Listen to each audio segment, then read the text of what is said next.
Hello, New Prospect. Welcome to RTB 2021 from March 12th, 2021. Hope you're doing well. Hope you've had a great day so far. So our texts for today are Exodus 23. Then we have John 2, Job 41, almost done with Job. One more chapter after this one. And then finally, 2 Corinthians 11. So let's dive right in. And why don't we start with 2 Corinthians 11 this time. So here we have Paul, once again, chapters 10 through 13 and 2 Corinthians are dealing with Paul's confrontation with his opponents. And here he's dealing with those who he calls false apostles. So for instance, in verse 13, he says, "For such men are false apostles, deceitful workmen, disguising themselves as apostles of Christ." And one of the accusations against Paul was that his sufferings that he endured much of, in fact, he details in this text, his sufferings are ones that invalidate his apostleship and made him look foolish. And Paul responds saying, well, if we're going to be foolish, let me just boast in these things. What I boast in is not in my strengths and not in my my background, but ultimately I boast in what I've suffered for on behalf of our Savior. And so he says in verse 22, "Are they Hebrews? So am I. Are they Israelites? So am I. Are they offspring of Abraham? So am I. Are they servants of Christ? I'm a better one. I'm talking like a madman," he says, tongue in cheek, "with far greater labors, far more imprisonments, countless beatings, and often near death. 5 times I received at the hands of the Jews 40 lashes, last one. 3 times I was beaten with rods," and he goes on and on about the many sufferings that he endured. And he says in verse 30, "If I must boast, I will boast of the things that show my weakness. The God and Father of Lord Jesus Christ, he is blessed forever, knows that I'm not lying." So his boast is in his weakness and his sufferings for Jesus. So let's move on then we'll move to Exodus. How about that? We'll go back to the other end of the canon and look at Exodus. So we're looking at some more various laws that are, again, part of this covenant relationship. So God is detailing to the Israelites, how are they to live out the covenant relationship with him? Well, a couple of things can be said here. Well, first of all, you've got some laws that are detailing the Sabbaths and the festivals that Israel was to have. And these were significant, of course, because they did a couple of things. They showed, almost as an illustration for Israel, what they were to be as well. So these were days that were set apart and dedicated to God, even as Israel itself was to be set apart and dedicated to God. But also, they also had the function of reminding them, the Israelites these days did, of great actions on God's part.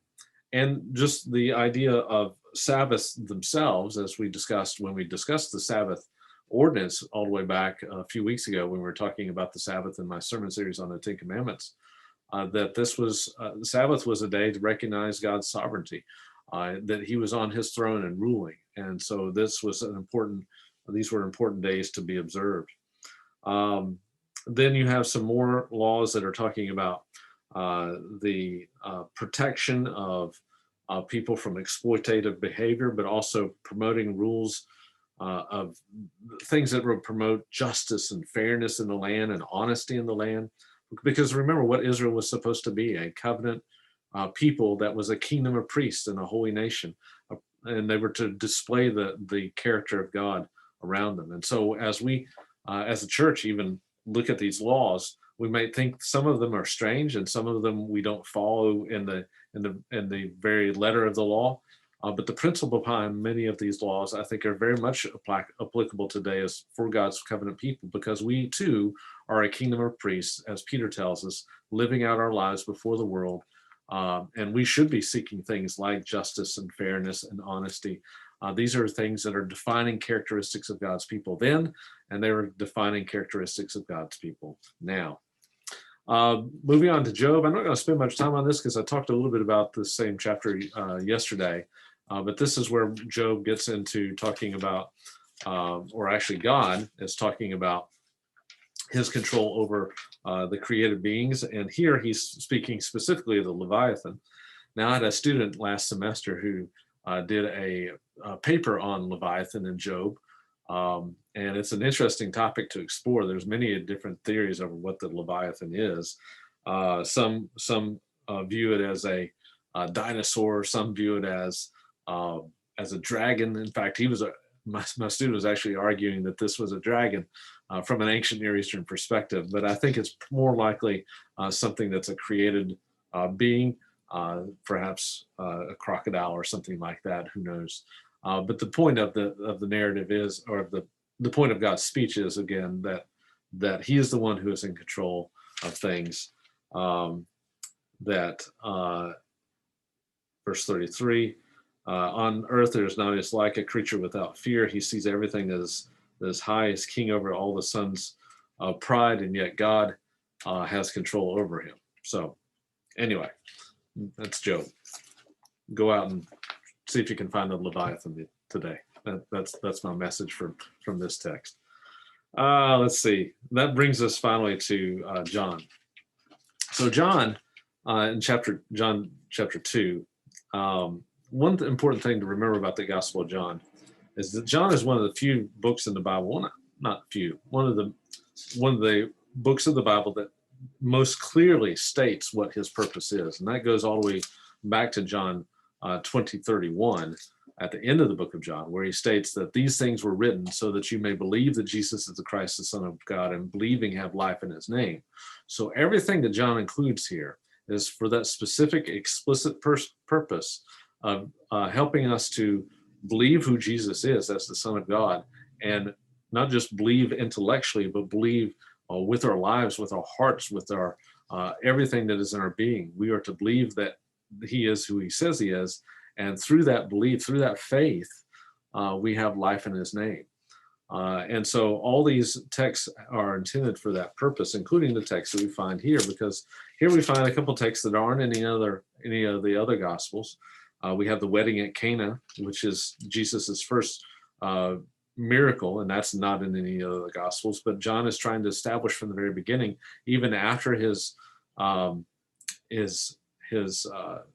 prologue that we talked about yesterday, the identity of Jesus and his power and his identity as the Son of God. And so one of the things you'll notice in John is that we don't have as many of the narratives that we do have in the other Gospels. In fact, by the time we get to chapter about halfway through the Gospel, we're already in the upper room, and we're already hearing Jesus give his final speeches as he prepares for his crucifixion.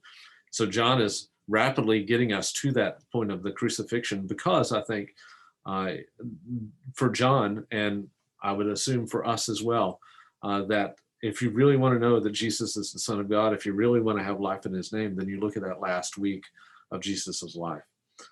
You look at the crucifixion and the resurrection. You look at his final speeches in that upper room to his disciples, where he defines who he is.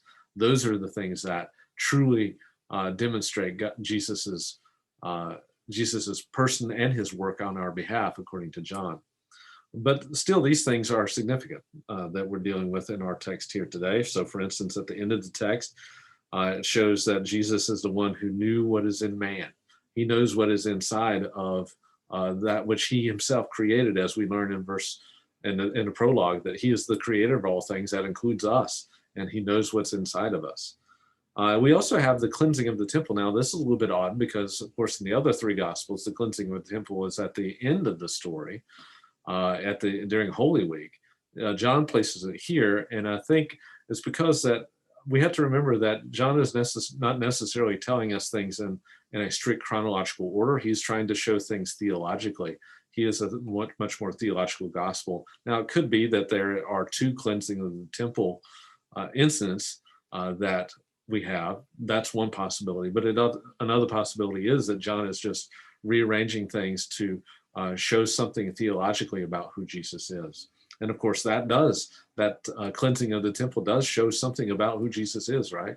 Because by cleansing the temple, he is demonstrating, he's not just showing that the Jewish leaders of the day were being judged, even as the Jewish leaders of the day of the exile, before the Jewish people went into exile some 600 years prior, were being judged by God. the Jewish leaders of his day were being judged. But another thing it shows, I think, is that Jesus is the new temple, that he is the way in which we have the nearness of God with us. Because remember that in chapter 1, I didn't talk about this yesterday, but the word became flesh and tabernacled among us. That is, he dwelt among us. Literally, the word is tabernacled, and it's recalling how Jesus is the fulfillment of the tabernacle in the temple. He is God dwelling among his covenant people once again in the person of Jesus Christ. And so as we live out our lives as a church, as individual Christians, we know that Jesus is in us and among us. He is dwelling with us, and he is the nearness of God for us. And what a wonderful concept to dwell on and meditate on this day, March 12th, 2021. Hope you have a great rest of the day.